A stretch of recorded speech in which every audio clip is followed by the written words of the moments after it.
उन्हें जंगल से पार होने वाली राह मिलते ही ना थी। यह देखते हुए सामने एक वैष्णव वेशधारी खड़े हंस रहे थे। यह देखकर महेंद्र ने रुष्ट होकर उनसे कहा, यह देखते हुए सामने एक वैष्णव वेशधारी खड़े हंस रहे थे।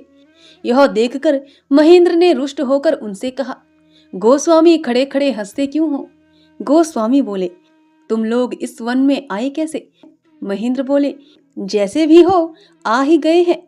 गोस्वामी, प्रवेश कर सके तो बाहर क्यों नहीं निकल पाते हो? यह कहकर वैष्णव फिर हंसने लगे।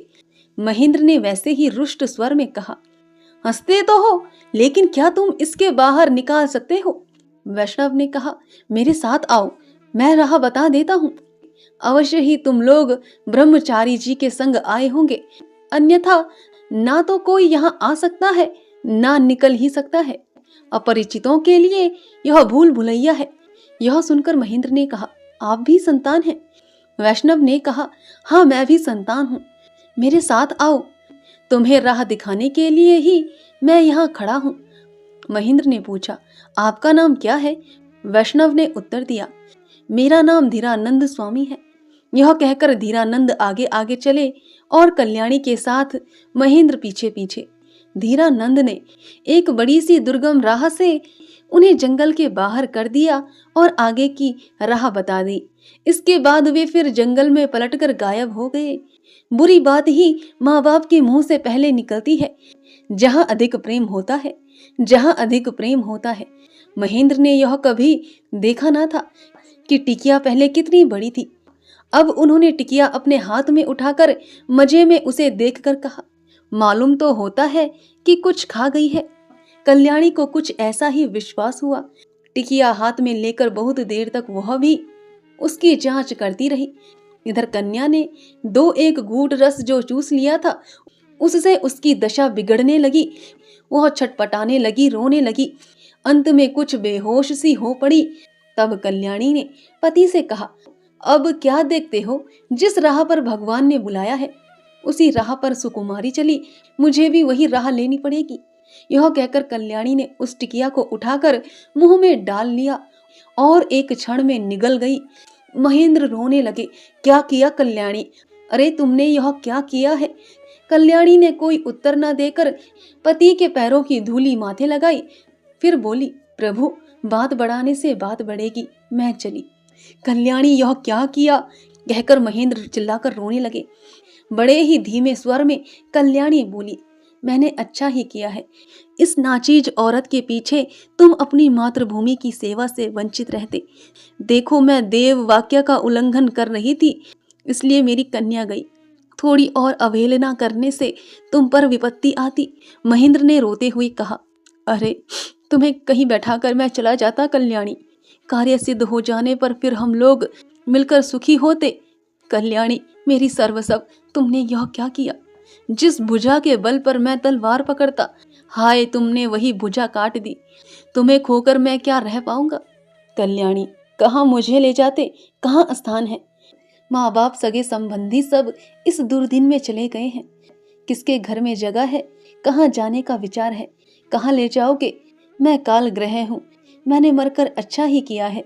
मुझे आशीर्वाद दो, मैं उस आलोकमय लोक में जाकर तुम्हारी प्रतीक्षा में रहूं और फिर तुम्हें पाऊं। यह कहकर कल्याणी ने फिर स्वामी का पद रेणु ग्रहण किया। महेंद्र कोई उत्तर न देकर रोते ही रहे। कल्याणी फिर अति मधुर अतीव स्नेहमय कंठ से बोली, देखो देवताओं की इच्छा, किसकी मजाल है कि उसका उल्लंघन कर सके। मुझे जाने की आज्ञा उन्होंने दी है, तो क्या मैं किसी तरह भी रुक सकती हूँ? मैं स्वयं न मरती तो कोई मार डालता। मैंने आत्महत्या कर अच्छा ही किया है। तुमने देशों उद्धार का जो व्रत लिया है उसे तन मन धन से पूरा करो, इसी में तुम्हें पुण्य होगा। इसी पुण्य से मुझे भी स्वर्ग लाभ होगा। हम दोनों ही साथ साथ अक्षय स्वर्ग मुख का उपभोग करेंगे। इधर बालिका एक बार दूध की उल्टी कर संभलने लगी। उसके पेट में जिस परिणाम में विष गया था वह घातक नहीं था, लेकिन महेंद्र का ध्यान उस समय उधर ना था। उन्होंने कन्या को कल्याणी की गोद में दे दोनों का प्रगाढ़ आलिंगन कर फूट फूट कर रोना शुरू किया। उसी समय वन में से मधुर किंतु मेघ गंभीर शब्द सुनाई पड़ने लगा। हरे मुरारे मधुकेट भारे, गोपाल गोविंद मुकुंद शोरे। उस समय कल्याणी पर विष का प्रभाव हो रहा था। चेतना कुछ लुप्त हो चली थी। उन्होंने अवचेतन मन से सुना, मानो बैकुंठ से यह अपूर्व ध्वनि उभर कर गूंज रही है। हरे मुरारे मधुकेट भारे, गोपाल गोविंद मुकुंद शोरे। तब कल्याणी ने अप्सरा निंदित कंठ से बड़े ही मोहक स्वर में गाया, हरे मुरारे मधुकेट भारे। वह महेंद्र से बोली, कहो हरे मुरारे मधुकेट भारे, हरे मुरारे मधुकेट भारे। वन में गूंजने वाले मधुर स्वर और कल्याणी के मधुर स्वर पर विमुख होकर कातर हृदय से एकमात्र ईश्वर को ही सहाय समझाकर महेंद्र ने भी पुकारा, हरे मुरारे मधुकेट भारे, गोपाल गोविंद मुकुंद शौरे। तब मानो चारों तरफ से ध्वनि होने लगी, हरे मुरारे मधुकेट भारे, गोपाल गोविंद मुकुंद शौरे। और मानो वृक्ष के पत्तों से भी आवाज निकलने लगी, हरे मुरारे मधुकेट भारे, गोपाल गोविंद मुकुंद शौरे। नदी के कलकल ध्वनि में भी वही शब्द हुआ, हरे मुरारे मधुकेट भारे, गोपाल गोविंद मुकुंद शौरे। अब महेंद्र अपना शोक संताप भूल गई। उन्मत्त होकर वे कल्याणी के साथ एक स्वर से गाने लगे, हरे मुरारे मधुकेट भारे, गोपाल गोविंद मुकुंद शौरे। जंगल में से भी उसके स्वर से मिली हुई वाणी निकली, हरे मुरारे मधुकेट भारे, गोपाल गोविंद मुकुंद शौरे। कल्याणी का कंठ क्रमशः क्षीण होने लगा, फिर भी वह पुकार रही थी, हरे मुरारे मधुकेट भारे, गोपाल गोविंद मुकुंद शौरे। इसके बाद ही उसका कंठ क्रमशः निस्तब्ध होने लगा। कल्याणी के मुंह से अब शब्द नहीं निकलता। आंखें ढक गई, अंग शीतल हो गए। महेंद्र समझ गए कि कल्याणी ने हरे मुरारे कहते हुए बैकुंठ प्रायण किया। इसके बाद ही पागलों की तरह उच्च स्वर से वन को कंपित करते हुए, पशु पक्षियों को चौंकाते हुए महेंद्र पुकारने लगे, हरे मुरारे मधुकेट भारे, गोपाल गोविंद मुकुंद शौरे। इसी समय किसी ने आकर उसका आलिंगन किया और उसी स्वर में वह भी कहने लगा, हरे मुरारे मधुकेट भारे, गोपाल गोविंद मुकुंद शौरे। तब उस अनंत ईश्वर की महिमा से उस अनंत वन में अनंत पथगामी शरीर के सामने दोनों जन अनंत नाम स्मरण करने लगे। पशु पक्षी नीरव थे, पृथ्वी अपूर्व शोभामयी थी। इस परम पावन गीत के उपयुक्त मंदिर था। वह सत्यानंद महेंद्र को बाहों में संभाल कर बैठ गए। महेंद्र विस्मित स्तंभित होकर चुप हो रहे।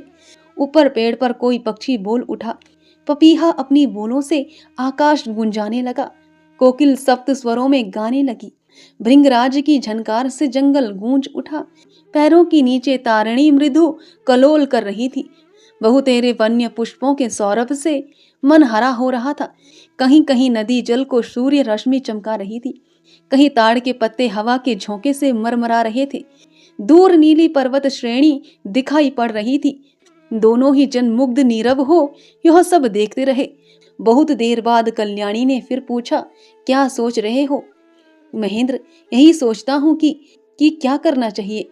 यह स्वप्न केवल विभीषिका मात्र है, अपने ही हृदय में पैदा होकर अपने ही में लीन हो जाता है। चलो घर चलें। कल्याणी, कल्याणी, जहाँ ईश्वर तुम्हें जाने को कहते हैं तुम वहीं जाओ। यह कहकर कल्याणी ने कन्या अपने पति की गोद में दे दी। महेंद्र ने उसे अपने गोद में लेकर पूछा, और तुम कहाँ जाओगी? कल्याणी अपने दोनों हाथों से दोनों आंखों को ढके हुए साथ ही मस्तक पकड़े हुए बोली, मुझे भी भगवान ने जहाँ जाने को कहा है वहीं जाऊंगी। महेंद्र चौंक उठे, बोले, वहां कहाँ, कैसे जाओगी? कल्याणी ने अपने पास की वही जहर की डिबिया दिखाई। महेंद्र ने डरते हुए भौचक्का होकर कहा, यह क्या, जहर खाओगी? कल्याणी, मन में तो सोचा था खाऊंगी, लेकिन कल्याणी चुप होकर विचार में पड़ गई। महेंद्र उसका मुंह ताकते रहे। प्रति निमेष वर्ष सा प्रतीत होने लगा। उन्होंने देखा कि कल्याणी ने बात पूरी ना कही, अतः बोले, लेकिन के बाद आगे क्या कर रही थी? कल्याणी, मन में था कि खाऊंगी, लेकिन तुम्हें छोड़कर, सुकुमारी कन्या को छोड़कर बैकुंठ जाने की भी मेरी इच्छा नहीं होती। मैं ना मरूंगी। यह कहकर कल्याणी ने विष की डिबिया जमीन पर रख दी। इसके बाद दोनों ही पत्नी पुरुष भूत भविष्य की अनेक बातें करने लगे। बातें करते हुए दोनों ही अन्य मनस्क हो उठे। इसी समय खेलते खेलते सुकुमारी कन्या ने विष की डबिया उठा ली। उसे किसी ने ना देखा। सुकुमारी ने मन में सोचा कि डबिया खेलने की चीज है। उसने इस डबिया को एक बार बाएं हाथ में लेकर दाहिने हाथ से खींचा। इसके बाद दाहिने हाथ से पकड़कर बाएं हाथ से खींचा। इसके बाद दोनों हाथों से उसे खींचना शुरू किया। फल यह हुआ कि डबिया खुल गई। उसमें से जहर की टिकिया बाहर गिर पड़ी। बाप के कपड़े के ऊपर वह टिकिया गिरी। सुकुमारी ने उसे देखा। मन में सोचा कि यह एक दूसरी खेलने की चीज है। डिबिया के दोनों ढक्कन उसने छोड़ दिए और उस टिकिया को उठा लिया।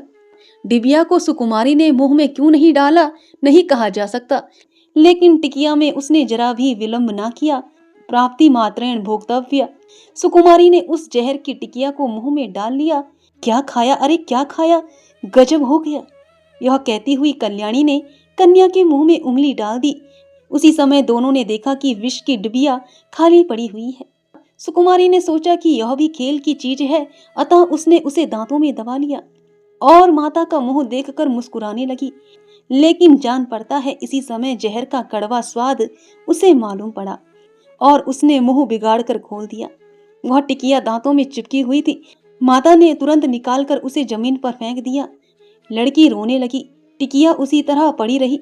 कल्याणी तुरंत नदी तट पर जाकर अपना आंचल भिगो लाई और लड़की के मुंह में जल देकर उसे धुलवा दिया। बड़ी ही कातर वाणी से कल्याणी ने महेंद्र से पूछा, क्या कुछ पेट में गया होगा? आनंद मठ भाग 5।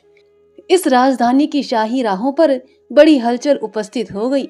शोर मचने लगा कि नवाब के यहाँ से जो खजाना कलकत्ते आ रहा था, सन्यासियों ने मानकर सब छीन लिया। राजज्ञ से सिपाही और बाल मटेर सन्यासियों को पकड़ने के लिए छूटे।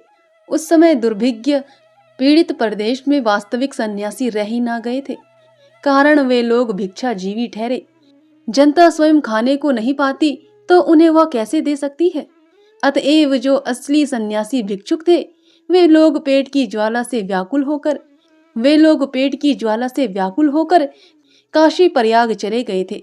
आज ये हलचल देखकर कितनों ने ही अपना सन्यासी वेश त्याग दिया। राज्य के भूखे सैनिक सन्यासियों को ना पाकर घर घर में तलाशी लेकर खाने और पेट भरने लगे। केवल सत्यानंद ने किसी तरह भी अपने गौरिक वस्त्रों का परित्याग ना किया। उसी कलोल वाहिनी नदी तट पर शाही राह के बगल में पही पेड़ के नीचे कल्याणी पड़ी हुई है। महेंद्र और सत्यानंद परस्पर आलिंगन बद्ध होकर आंसू बहाते हुए भगवान नाम उच्चारण में लगे हुए हैं। उसी समय एक जामादार सिपाहियों का दल लिए हुए वहां पहुंच गया। सन्यासी के गले पर एक बारगी हाथ ले जाकर जमादार बोला, यह साला सन्यासी है। इसी तरह एक दूसरे ने महेंद्र को पकड़ा, कारण जो सन्यासी का साथी है वह अवश्य सन्यासी होगा। तीसरा एक सैनिक घास पर पड़े हुए कल्याणी के शरीर की तरफ लपका। उसने देखा कि औरत मरी हुई है, सन्यासी न होने पर भी हो सकती है। बालिका को भी यही सोचकर उसने छोड़ दिया। इसके बाद उन सब ने और कुछ ना कहा, तुरंत बांध लिया और ले चले दोनों जन को। कल्याणी की मृतदेह और कन्या बिना रक्षक के पेड़ के नीचे पड़ी रही। पहले तो शोक से अभिभूत और ईश्वर के प्रेम में उन्मत्त हुए महेंद्र प्राय विचेतन अवस्था में थे। क्या हो रहा था, क्या हुआ, इसे वह कुछ ना समझ सके। बंधन में भी उन्होंने कोई आपत्ति ना की, लेकिन 2-4 कदम अग्रसर होते ही वे समझ गए कि ये सब मुझे बांध लिए जा रहे हैं।